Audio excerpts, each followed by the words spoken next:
Hi, I'm Jasmine Chabria. I'm a speaker and a trainer in areas of personal growth, motivation, team building, and especially team building through improv comedy.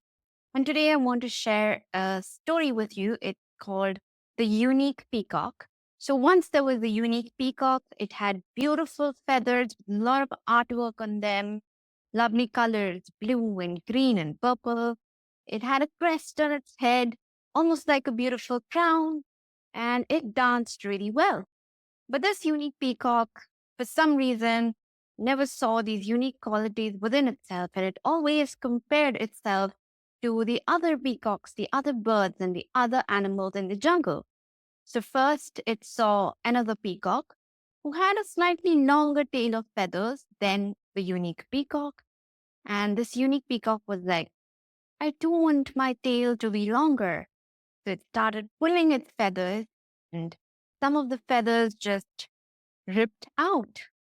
Next, the unique peacock saw a crow, and the unique peacock was like, wow, that's solid black color, and I too want to be a shade of solid black.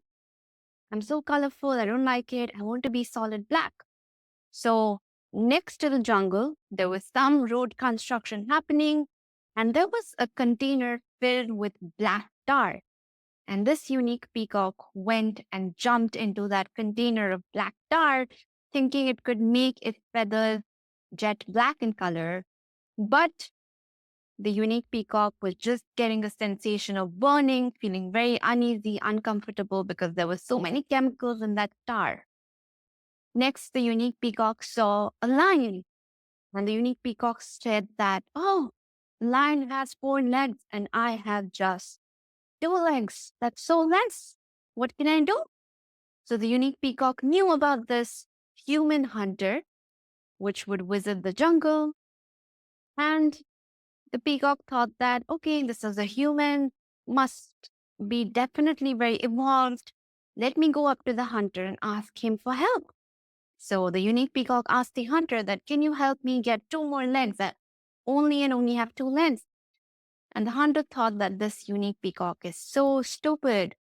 I will actually take this peacock, tell him that, yes, of course, I can help you get two extra legs, but actually, I'll take its feathers and sell it and make a lot of money. Now, you might have also thought that this unique peacock is stupid. But actually, when we as humans tend to compare ourselves to other people around us, and in the process, we rip out our hair, not our feathers. We burn, you know, we feel jealous. And sometimes we compare ourselves to people who are ahead of us. Say we're trying to do something in life, and if someone's doing something similar and they're ahead of us in the journey, we compare ourselves to that person and we feel angry or jealous. Or sometimes we compare ourselves to people who are a few steps behind us in that similar journey, and we feel good and powerful about ourselves. But actually, this is really, really damaging, and it's a very faulty mindset to have. A lot of this does come from, our schooling days, because in school we were always pushed to get a rank. And how do you get a rank? If you outdo your classmates, if you have the highest grade in a subject, if you have the highest score in a game, you get rank one or two or three. So we're constantly trying to outdo each other. And sadly, when we become adults, we take this habit of comparison into our adult life also. And that's why we're always like, oh, that person's life looks so glamorous on social media, or that person got a new car, that person has a fatter pay than me, that person has a beautiful house, that person has a beautiful family, that friend got married, that one had a kid. And it's just endless. It's faulty. It is so damaging to you. So I'm going to tell you how it is damaging to you and moreover, what can you do about it, right? So the first thing, when you compare yourself to somebody who is maybe a few steps ahead of you or a few steps behind you, what happens is your self-worth will keep on fluctuating. Your self-worth will be decided based on somebody else and their action in the world. And that is terrible, right? Because you will have really bad self worth.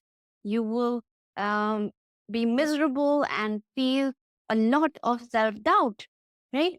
So, what can you do about this? Just create an anchor.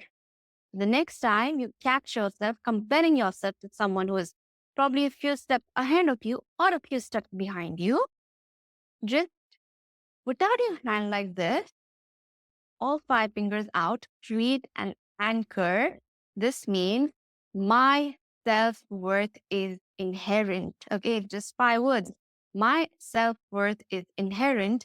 This means my self worth is already there from the day I have been born. It's not going to fluctuate based on someone else and their actions. It is always there, it is within me, right? So this way, you'll actually not get depressed or excited seeing other people's wins or failures, right?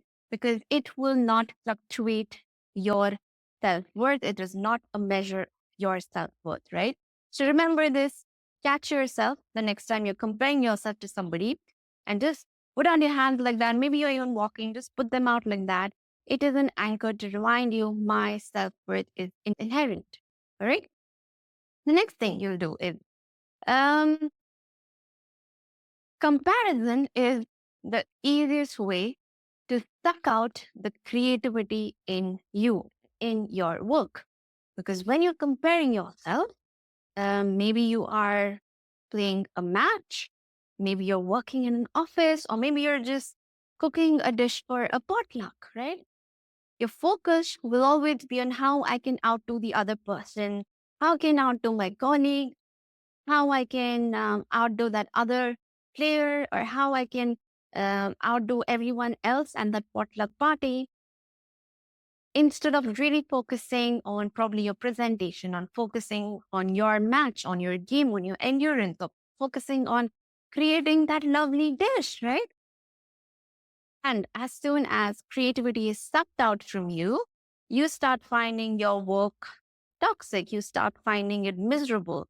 It doesn't give you any more happiness. You are super demotivated. In fact, you're really, uh, at a lack of inspiration to even do that work, right?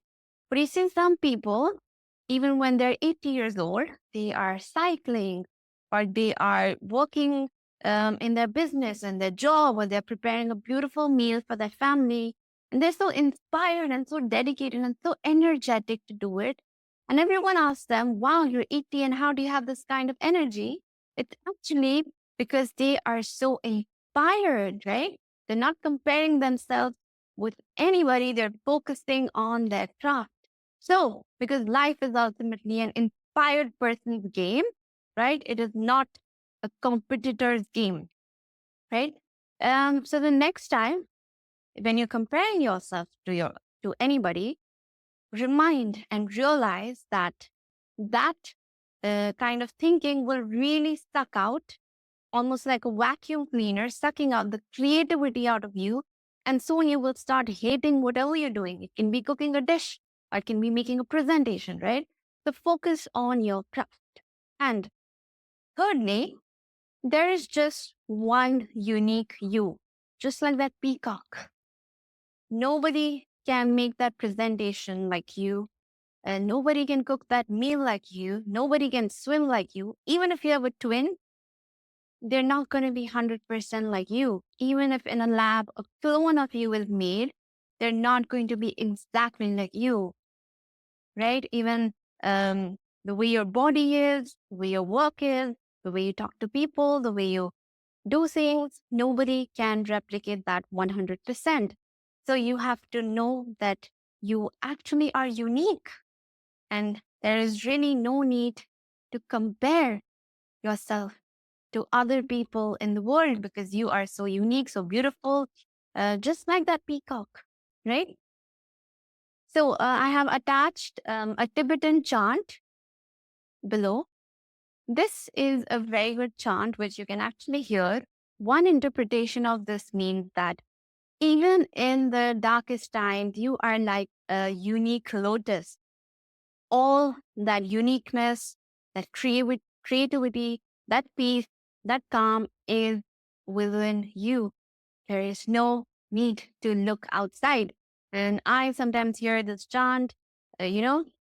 So I heard it for 3 months at a row, and it really helped me come out of that habit of comparison. You too can try it and follow these three techniques so you realize and recognize your own uniqueness and come out of the trap of comparison, right? So thank you so much, and I will see you soon, definitely digitally and hopefully face to face.